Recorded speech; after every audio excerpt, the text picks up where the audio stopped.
Hello students, SS education में आप सभी का स्वागत है। हम लोग क्लास 10th के बिहार बोर्ड की इंग्लिश बुक का सॉल्यूशन कर रहे हैं। आज पोएट्री का लास्ट चैप्टर, जिस चैप्टर का नाम है मार्था, जिसके लेखक हैं वाल्टर डेलामारे। आज हम लोग 15वां पार्ट 2 के पोएट्री का लास्ट चैप्टर जो है मार्था, उसको आज हम लोग खत्म करेंगे। तो चलिए मार्था जान लेते हैं। मार्था का अर्थ कुछ है नहीं, मार्था एक लड़की का नाम है। इस लड़की का इस पोएट्री में वाल्टर डेला मारे ने व्याख्यान किया है। तो चलिए हम वाल्टर डेला मारे के लिखी हुई कहानी मार्था अर्थात पोएट्री का हिंदी ट्रांसलेट करते हैं। वंस अपॉन ए टाइम, कभी किसी समय की बात है। ओवर एंड ओवर अगेन, बार बार Martha would tell us her stories. Martha जो लड़की थी अपनी कहानियों को कहा करती थी। इन द हेजल ग्लेन, घाटियों के नीचे हमेशा वह अपनी कहानियों को कहा करती थी। Hers were those clear grey eyes, Martha जो लड़की थी उसकी आंखें जो थी स्पष्ट रूप से भूरी कलर की थी, ब्राउन कलर की थी। यू वॉच, आप देखते हैं, एंड द स्टोरी सिम्स, जब वह कहानियां, जब मार्था लड़की जब अपनी कहानी को शुरू करती थी, साफ स्पष्ट रूप में उसकी कहानी झलक देती थी। टोल्ड बाय डियर ब्यूटीलेस, जब वह कहानी को कहा करती थी स्पष्ट रूप से एकदम सुंदरता दिखाई पड़ती थी। ट्रैंक्यूल एज ड्रीम्स, उसकी कहानी इस प्रकार से स्पष्ट हमें दिखाई देती थी जिस प्रकार से हम लोग रातों में स्वप्न देखते हैं, शांत भाव से। उसी प्रकार से जब मार्था कहानी कहा करती थी उसी प्रकार से हम लोग बैठ करके शांत भाव से उनकी कहानियों को सुना करता था।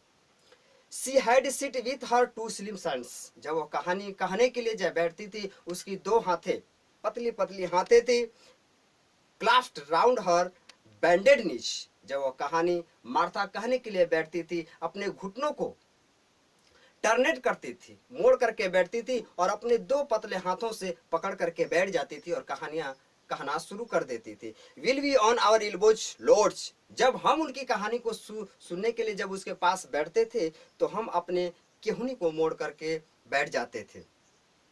एंड स्टार्टेड एट इच, एक टक उसको देखते रहते थे। कहानी को शुरू होते हम लोग सुनना शुरू कर देते थे। Her voice and her narrow chin, उसकी आवाज जो है काफी खूबसूरत थी, काफी अच्छी आवाजों में वह अपनी कहानी को शुरू कर रही थी। Her grave small lovely head, Martha के छोटा शरीर था, सुंदर उसका जो सर था वह बहुत काफी सुंदर दिखाई पड़ता था। सिम्ड हाफ द मीनिंग, लगता था कि किसी अर्थ का आधा भाव है। Of the words she said, वह अपने शब्दों में कहा करती थी। वंस अपॉन ए टाइम, एक समय की बात है। लाइक अ ड्रीम, जैसा आप स्वप्न देखते हैं। Your dream in the night, जिस प्रकार से आप रातों में शांत भाव से स्वप्न को देखते हैं उस प्रकार से शांत जब मार्था कहानी कहा करती थी उस प्रकार से शांत हम लोग बैठ करके उनकी कहानियों को सुना करता था। Fairies and grows stole out, जैसे मार्था कहानियां कहना शुरू करती थी वैसे लग रहा था कि कोई परी आती थी, बौने आते थे।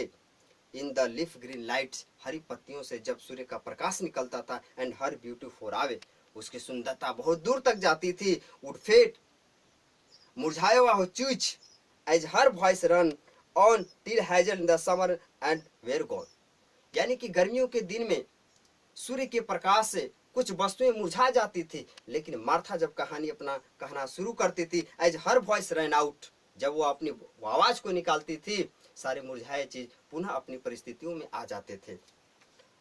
ऑल फॉरडन एंड फॉरगेट, यानी कि जितने पिछली चीजें थी उनको सारे वस्तुएं भूल जाती थी कि मैं पिछले समय में क्या था।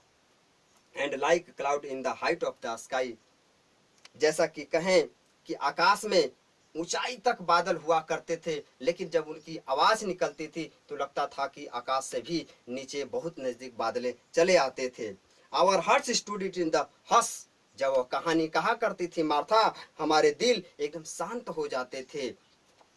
Upon the age gone by, जैसा कि हम लग रहे थे कि पिछली बातों को हम लोग भूल गए हैं और प्रेजेंट में उपस्थित होकर के हम मार्था की कहानी को सुन रहे थे, जो पिछली सारी चीज़ों को हम भूल जाते थे। तो इस प्रकार से हम लोग आज मार्था पोएट्री को समाप्त करते हैं। तो चलिए हम लोग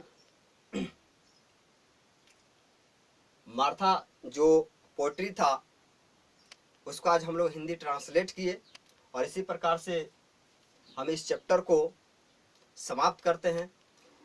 यदि इससे पहले के चैप्टर आप नहीं देखे होंगे तो आप इसी वीडियो के लिंक में जा कर के देख सकते हैं।